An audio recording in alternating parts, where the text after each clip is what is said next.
Kalau tetap mainnya sama Sama yang lain. bagus nggak usah. Nggak usah.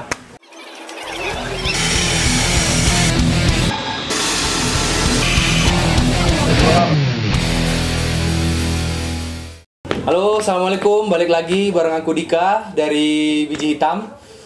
Hari ini kita kedatangan tamu spesial nih, Black dari Minum Kopi Medan. Nah, jadi di channel ini kita bakalan tanya-tanya. Biasa kan dia yang nanya-nanya di channelnya. Ini hari ini khusus Biji Hitam yang nanya sama Miko. Pertanyaan pertama nih, untuk 2020 ke depan masih worth it nggak buat kedai kopi? Enggak. Atau tergantung? Kalau aku ditanya, kalau aku sekarang yang ditanya, bisnis apa sih yang paling menjanjikan? Kedai kopi lagi. Maksudnya nge-found ulang? Enggak. Untuk Enggak. kedai kopi enggak. Alasan? Kita buka usaha ya harus tahu lingkungan juga, Bang. Betul. Kita harus bisa membaca lingkungan ini apa sih sekarang gitu sih dan segala macamnya lah. Banyak pertimbangan di hal itu. Tapi kalau untuk ke kopi shop lagi enggak. Kalau gue. Tapi toh ternyata masih banyak. Ya aku paling nanya ke dia nih. Kan biasanya yang tahu-tahu awal manual brewing dia mau jualan, aku mau jualan kopi lah. Pasti kayak gitu. Mau buka kedai kopi. Mau buka gitu, kedai ya. kopi, mau buka kedai kopi. Lah aku arahin aja mending. Kau mau idealis atau bisnis? Paling lari ke situ. Langsung ke situ ya, Langsung ke jatuhnya. situ. Ya, betul. Ya langsung ke to the point kan aja. Kau kalau mau idealis, kalau punya lah dibilang gitu. Karena basic idealis kan nggak bisa kita prediksi dia, Bang, punya idealis apa nggak tentang kopi kan gitu. Makanya aku tanya dia sebetulnya mau betulan usaha aja atau cuma mau senang-senang atau untuk mencukupi biar tahu penasarannya dia. Atau mungkin dia orang kaya biar tahu mamanya dia bisa cari uang sendiri. Iya, walaupun uang di awal dari mama bapaknya lah, Iya. misalnya gitulah. Bukan cara bekerja otaknya dia untuk ngasilin duit yang lumayan besar dengan budget di awal yang sangat minim. Nah gitu. Tapi kan nggak bisa kita salahin juga. Nggak bisa. Maksudnya gini loh, teman-teman yang mau buka kedai kopi sekarang, ya nggak bisa disalahin juga. Nggak gitu bisa, kan. makanya- Toh, mereka punya apa masing-masing. Iya, ya? punya orientasi Iya, masing-masing. betul. Makanya aku tanya di awal, kau mau ngapain ini? Buka kedai kopi untuk apa? Iya. Apa dulu? Ditanya dulu untuk apa? Untuk hidup atau enggak? Untuk hidup, untuk profit, Iya. atau cuma senang-senang kayak gitu. Nah, jadi itu buat teman-teman yang mau buka kedai kopi ini menurut pandangan Miko Black. 2020 udahlah. Cukup kita meramaikan bisnis kopi. Masih banyak bisnis lain ya kan, kayak bisnis boba. Banyak enggak, Bang, kalau kita bicara hasil pertanian lagi. Iya, kopi iya. kan salah satu hasil pertanian yang Iya. memang karena kita ngerjainnya bareng-bareng bersamaan makanya jadi kayak gini. Jadi hasil pertanian yang lain mau digimanain? Iya, jangan melulu kopi dong. Iya, gitu itu kan. maksud aku. Ada cengkeh, ada coklat, Ada segala coklat, macam. ada. Semua itu bisa jadi duit kan. gitu. Bisa. Jadi pesan untuk teman-teman yang mau buka kedai kopi, tapi ini udah terlanjur lah, dia udah nyiapin tempat, udah tuang modal segala macam. Kalau dari Black pesannya gimana? Mainnya gimana gitu? Ya kalau aku mainnya gimana tergantung gimana cara berpikir kalian mau bawanya ke kedai kopi kalian ke arah mana, karena memang karakter kedai kopi itu sangat dipengaruhi oleh pengelola dan founder dan ownernya. Ya. Pastilah kalau itu. Jadi Sorry kepotong, maksudnya ke arah mana?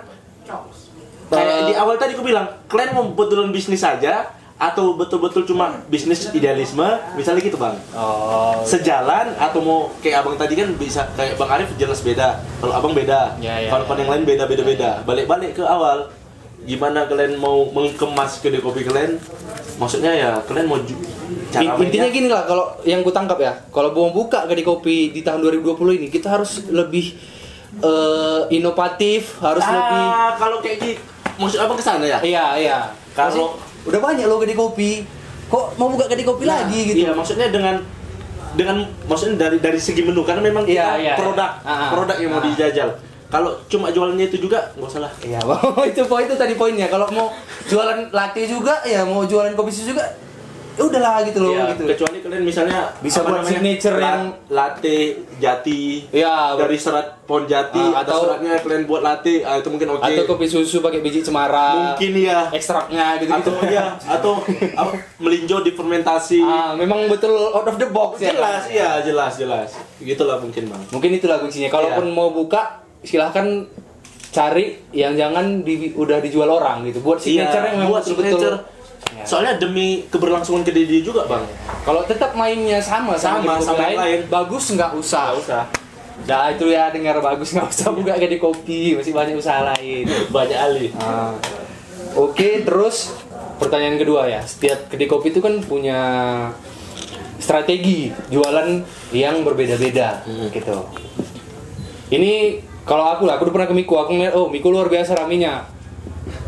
Gimana strategi jualan Miko? Maksudnya gini loh, kalau kami di sini di Biji Hitam kan mengharapkan wisatawan. Iya. Kalau bisa weekend di post medianya Iya. supaya orang datang gitu. Pasarnya kita kan beda nih. Pasti. Nah, dari Miko gimana? Karena Miko diusung di awal itu harga bersahabat. Oke, harga. Otomatis anak kos, mahasiswa dan segala macam segmen yang di bawah 30 tahun. Ya. Segmennya Oh itu tembakan kalian gitu itu ya? tembakan kami. Karena memang kalau bicara aku idealismenya di kopi, aku pengen yang panjang dan bisa berentet sama yang bawah-bawahnya juga gitu. Iya, iya. Jadi aku segmennya ke yang 30 dan tingkat emosional yang dipertingkat lebih daripada kau jualannya. Yang kayak dilakuin Pepeng itu udah bener. Iya, iya. Emosional lah, tapi Iya, kan iya. tapi kan Pepeng cuma Servis tanya- ya, itu servis Iya, ya. iya. Nah. Jadi bukan cuma mau kopi apa yang rasa apa, bukan yang itu, Iya, bukan iya, di situ. iya. Aku jumpa kau semalam kayak gitu, lebih ke Iya, iya, iya. out of dia yang sekarang pesan apa lah. Itunya sih, Bang. Seenggaknya Ke latar belakangnya. Iya, iya. Kau ketemu aku semalam di sana gini. Kayak gitulah. Lebih pendekatannya yang bukan tentang kopi pasti. berarti Miko tidak ada menjual minuman di atas 30.000. Nggak ada. Nah, itu pesan ya. Berarti salah satu strategi Miko bermain di harga. Mereka ngambil pasar menengah ke bawah lah kalau bisa aku bilang ya. Jadi kita ada uang 15.000 udah bisa minum ke Miko gitu. Dan itu nggak banyak kopi shop yang berani main di harga segitu kan. Toh sekarang harga beans pun tahu sendiri lah ya kan, tinggi-tinggi. Oke. Selain harga, Itu bilang tingkat emosional dan berarti promosi. berarti pendekatan emosional sama customer. Hospitality. Iya, pelayanan ya. Iya. Dan setiap kedai kopi memang punya pelayanan yang berbeda-beda kan gitu kan. Pasti. Toh, setauku di Miko itu pasarnya anak sekolah, Iya, anak SMA, anak SMA, kuliah. anak kuliah, mahasiswa. Iya. Dan itu pendekatannya pasti beda kan Beda, sama yang memang beda. udah bapak-bapak, Pasti udah beda. keluarganya datang Iya. gitu ya.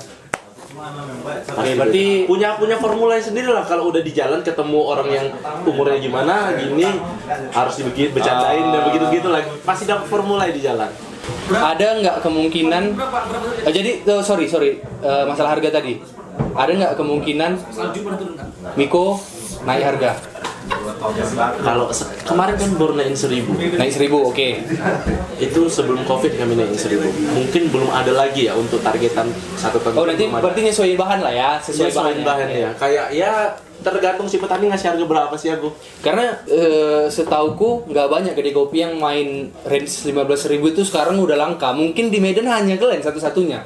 Banyak Kecuali sih. gerobak ya, gerobak. Iya, main iya. gerobakan. Kalau memang udah dia kedainya besar, Iya. udah pegawai apa segala macam. Yang pakai equip major mungkin nggak ada yang kayak gitu. yang pakai meja kan jual 15.000, cuman Miko. Nah, Yang pakai Mad Max nggak ada yang jual segitu pasti. pertanyaan ketiga, gaya marketing Miko selain bermain harga di kedai langsung, ini on the spot ya? Iya. Ini selain on the spot, gaya marketingnya Miko gimana? Kami memanfaatkan sosial media yang ada. Oke, Karena itu, ya, dari situ kan kita nggak usah berekspektasi semuanya followers adalah customer, enggak. 1% aja per hari tapi targetnya. Oh, iya. Ngerti ya? Iya. 1% aja per hari tapi itu udah menutupi semuanya, Bang. Itu aja yang penting. Instagram lah ya. Gratis. Ya pada umumnya lah gaya main media sosialnya lah. Iya, yang kalau orang berpendapat seminggu sekali, ada yang buat sebulan 2 kali. Jangan, kalau bisa setiap hari, atau hari 2 kali pun nggak apa-apa. Ini sebetulnya pertanyaan agak privat sih. Peningkatan omset Miko dari pertama buka sampai detik ini. Karena kenapa aku nanya ini? Jadi gini, ini bisa jadi pemicu trigger buat teman-teman yang lain mau mulai usaha. Nggak harus kopi gitu. Jadi ini aku mau ngambil gambaran gimana nih si Miko memulai usahanya sampai bisa beromset sekian sekarang gitu. Kalau sekarang ya betul-betul alhamdulillah kali Bang. Kayak 2.000 udah dapat per malam. Per hari. Iya, per hari lah. Awal. 100.000. Nah, itu denger kalian. 6 bulan awal itu sakit. 6 bulan awal itu nggak lebih dari 500.000 Bang per malamnya. Awal ya, Awal. tahun pertama ya. Tahun pertama itu sakit. Kami kan naik setelah 1 tahun pelan-pelan bertahap. Misalnya yang awal cuma 300.000 naik 6 bulan ke depan jadi 600.000 naik jadi segini lagi kelipatan yang berarti lah. Di tahun pertama itu ratusan ribu bisa kita bilang ya kan? Iya bang. Ini mereka udah usia 3 tahun udah menginjak puluhan juta. Aku nggak usah sebut nominal, yang pastinya Miko sudah menginjak puluhan juta omsetnya gitu. Jadi banyak pengusaha yang memang nggak mau berproses gitu. Dia mau, ini aku tuang sekian miliar, ini ke dia harus gini targetnya segala macam gitu. Iya. Kenapa aku senang dengan Miko? Kami ada kesamaan tersendiri gitu dari memulai usaha gitu loh. Toh memulai dari yang kecil-kecil dulu. Pastilah. Kan gitu kan. Nah, jadi kalau menurutku kesamaannya itu kita ada di ayo kita mulai dari apa adanya. Iya. Karena jangan tunggu sempurna kan kalau mulai. Jangan lah, nggak usah lah. Gitu. Kalau udah bulat tuh tekad, jalan aja dulu. Itu yang penting sih. Jadi pertanyaan selanjutnya ya. Iya. Jadi Miko dinaungi berapa orang? Ada berapa otak nih di dalam? Karena kan yang terekspos kan selama ini cuma kau kan rupanya, bukan si Black rupanya otaknya di dalam. Banyak rupanya di dalam otaknya kan gitu. Jadi kalau Miko sendiri kami itu berkooperasi bang. Berkooperasi dalam artian kami itu kelompok orang yang betul-betul ya berkooperasi, memang kelompok orang yang kita buka usaha dengan budget yang jujur nih, aku di awal kami cuma iuran di awal cuma 200.000. Oh, sistemnya iuran gitu. Oh. Ada uang pangkal, uang. Oh iya, pokoknya pakai sistem koperasi lah. Iya, gitu ya. Sistem koperasi kami jalankan. Uang pangkal, uang wajib. Makanya aku membangun itu, kalau boleh jujur, uang yang terkumpul itu nggak lebih dari 9 juta untuk memulai awal ya? Kopi. Iya. Itu CK lah. CK. Ah, iya. Ya segitu. Di situ aku bertransformasi. Gimana sih budget segini tuh, nggak sampai 9 juta itu bisa dengan equipment yang bakal dibeli itu bisa berkali lipat misalnya kan dari modal di awal. Ya harus kerja keras memang, tapi memang kayak gitu. Kami berkooperasi ada berapa puluh orang kumpul 200.000. Berapa puluh orang? Oh, jadi Miko itu dimulai dari banyak orang ya? Itu kooperasinya. Kalau itu kooperasinya. Ya, kalau minum kopinya aku ditunjuk lah. Kayak kooperasi ini aku ditunjuk karena memang kalau kita bicara off record, track record aku di antar circle ini circle pertemanan sebetulnya. Oh, jadi teman-teman lah yang diajak percaya. Ya. Kau kelola lah, karena kau yang paling nah, kau pokoknya karena aku pun nggak ada basic apa-apa, manajemen pun hancur. Tapi ya memang di awal memang fokusnya memang pengen usaha yang nggak ada budget, berkembangnya di jalan. Jadi ya budget segini ya, tapi tiap tahun ada share-nya. Jadi berapa orang sekarang ada di Miko? Kalau minum kopinya kami dengan tim ada 6 di Miko. Ada 6. Itu yang hire? Aku semua. Oh. Otaknya aku semua kalau minum kopi. Oh, berarti kau lah pertama. Oh, ini aku mau buka minum kopi, dipercayakan sama SPI gitulah kan. Baru meng-hire. Iya, aku tunjuk kawan-kawan siapa yang mau, yang sevisi dan misi sama. Ayo. Yang mereka enggak yang awalnya sistem enggak, maksudnya gini.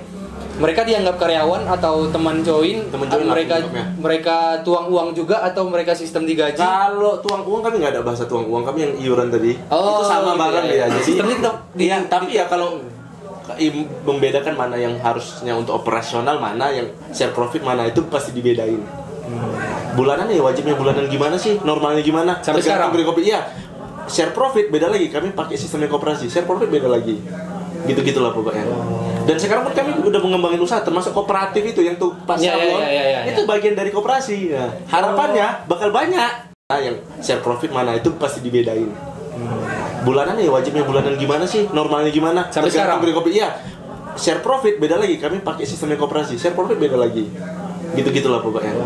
Dan sekarang pun kami udah mengembangin usaha, termasuk kooperatif itu yang tuh pas itu bagian dari koperasi. Ya. Harapannya bakal banyak. Seteknikal apa Miko nyeduh di Kedai? Apakah harus memang kalau gunung Kaba harus rasio sekian. Kalau setuju gadang airnya harus 93, rasionya harus sekian. Nanti nggak enak rasanya. Seteknikal kalau kami pribadi ya sama rata, rasio 1/13, giling nomor 4, gas. Ya aku sama rata. Kalau masalah teknikal sama rata, 116 aku malah. 116, suhunya sama rata. Paling dia explore ke suhu lah, paling dia.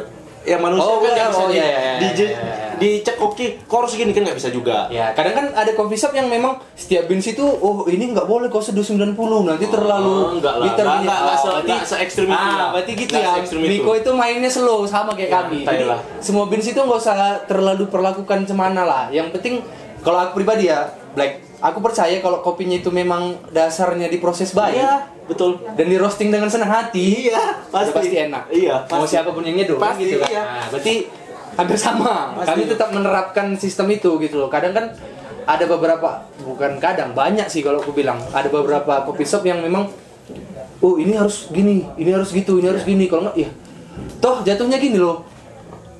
Peminum kita pun ya udahlah gitu loh. Dia terima-terima aja selama dia nggak ada Pasti. komplain apa Iya, segala iya, macam. Iya. Berarti sistemnya sama ya. Sistemnya sama. Apakah dia harus oh ini bijinya nggak boleh gini, ini bijinya harus kadar air sekian, kalau nggak aku nggak mau beli. Oh ini roastingannya kalau gini nggak mau gue jual. Oh ini sedia idealis apa ini si Black ini diminum kopi? Idealis kalau kita bicara langsung dari hulu ya. Kalau bicara idealisnya aku dari awal dari kopi memang aku lihat problematika di kopi, petani kopi itu gimana. Aku coba terapin di minum kopi. Kesusahannya menjual produk, dibodoh-bodohinya sama tengkulak dengan harga yang begini dia bisa. Iya. Itu selesai. Ya, itu oke, selesai. oke, Oke, ya, sekarang ya. bicara turunannya. Ya turunannya. Kualitas. Gak usah ke hulu, terlalu hulu lah gitu. Jangan terlalu hulu. Ya, Jangan terlalu idealis lah. Ya. Oke, Tapi kau pasti punya idealis kan? Pastilah, Bang. Oke. Sampai booming es kopi, Ya. aku batasi. Batasi dalam artian gimana nih? Satu hari cuma 15 botol jualan untuk es kopi. Kenapa? Supaya manual brewing Oh ya di situ salah satu idealisnya. Oke. itulah yang Oke itu salah satu. Itu salah satunya. Jadi si Black per hari cuma buat 15 botol es kopi susu. Es kopi susu. Habis mau pesan nggak ada. Nggak ada. Jadi orang pesan manual brew. Mau nggak mau harus minum manual brewing. Ya, oke. Itu idealisnya di Miko. Dan satu lagi, menu kami nggak banyak. Semua pasti bercampur dengan kopi. Nah itu dia. Pokoknya base kopi semua lah ya. Base kopi semua. Paling teh lah lumayan. Teh. Teh itu wajib lah. Teh harus ada ya kan. Manis dingin. Ya, manis dingin. Untungnya bisa 500% gimana? Iya, kita jual lah.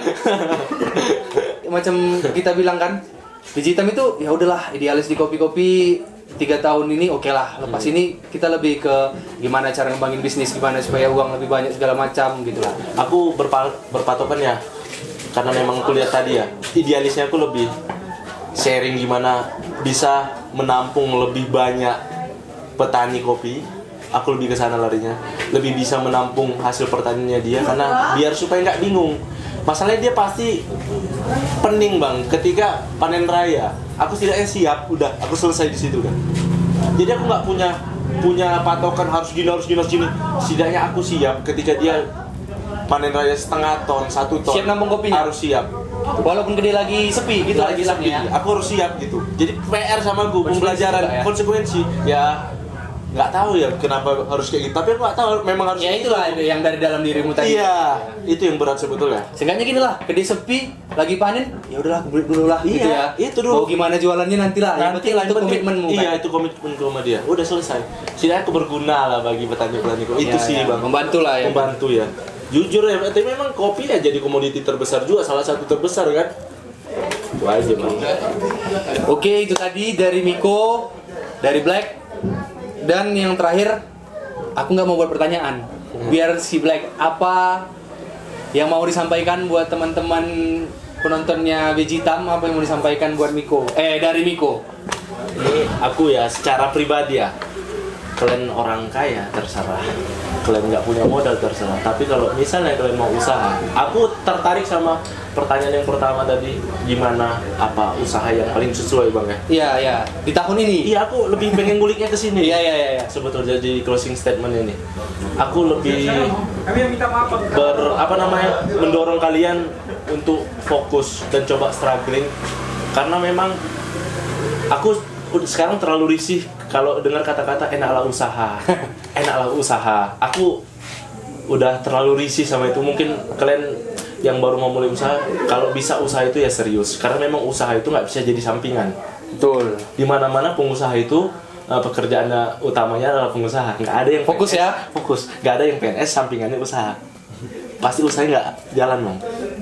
Jadi aku harapannya untuk kalian berpikirlah, jangan terlalu instan, lebih melihat proses dan menjadi manusia yang pembelajar. Jadi kalian mau berbuat apapun pasti kelihatan hasilnya. Aku saranku itu aja sih. Jadi jangan memandang sebelah mata lah. Lebih ke sana sih bang. Lebih lihat prosesnya gimana. Intinya buka usaha. Usaha harus serius, Ya, fokus. Fokus. Karena memang materi itu Itu terlepas hanya rentetannya aja. Iya, terlepas modal segala terlepas, macam iya. gitu ya. Itu Intinya lebih ke sana. fokus. Fokus dan serius pasti kan. Ya, dan Miko udah membuktikan. Kalau fokus, omsetnya sudah puluhan juta. Oke, teman-teman, itu tadi. Jadi, mungkin cukup lah ya. Apa yang dibicarakan Miko tadi, semoga bisa membantu ataupun membuka pikiran teman-teman semua yang mau buka usaha. Dan yang memang udah buka usaha kopi, mungkin ada masukan tadi dari pembicaraan kami yang bisa ditangkap. Yang buruknya nggak usah diambil, yang baik-baik aja diambil. Oke, jangan lupa di subscribe, like, komen YouTube-nya Biji Hitam dan YouTube-nya Miko juga pastinya. Kalau yang mau ngopi di Medan jangan lupa di mana Black? Di Minum Kopi itu ada di Jalan Eka Rasmi 6 nomor 7A. Instagramnya ada Minum Kopi _Medan. Oke, Jadi itu lupa dia. follow juga ya. Jangan Minta lupa. apa? Share followers dari Biji Hitam. Oke teman-teman, assalamualaikum, sampai jumpa lagi di video selanjutnya. Udah.